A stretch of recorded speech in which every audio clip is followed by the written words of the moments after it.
I decided it would be a very good idea to make a CD of this wonderful violin, which is made by Nicolo Amati in Cremona in 1646. It was left to me by Joyce Preston, who is a colleague and fellow peripatetic violin teacher in Cornwall. She had owned this beautiful violin since 1951. I had a very beautiful viola. We were both very fond of each other's instruments, and the long-standing arrangement was that whoever died first would leave their beautiful instrument to the other one, and then it would be up to the other one to arrange what would happen to the instrument.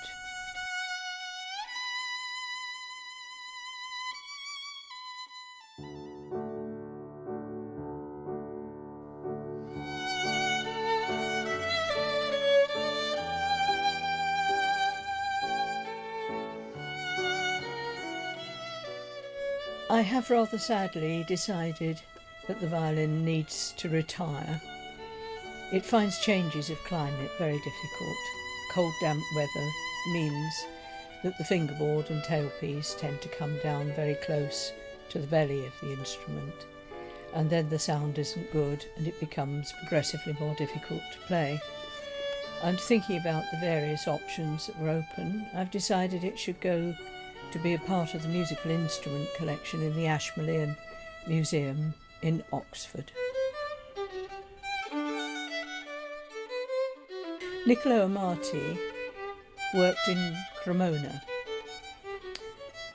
His great uncle, I think it was, Andres Amati, was probably the first, or certainly one of the first, violin makers.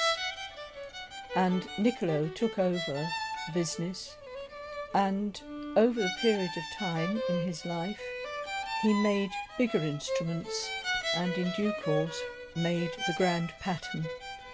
This is a grand pattern Amati.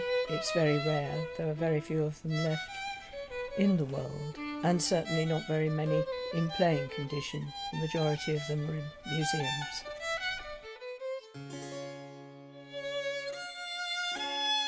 I very much hope you will enjoy the sound of this wonderful violin.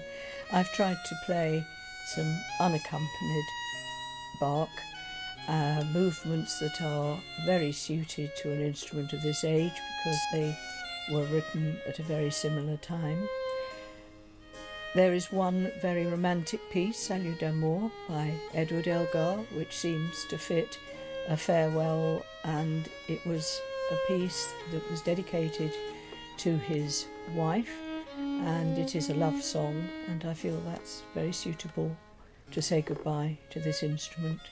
And there is one track where I have put the instrument back to a baroque pitch of A at 415 and have used a baroque bow so that it will perhaps give a little bit of a flavour of what the violin was when it was first made.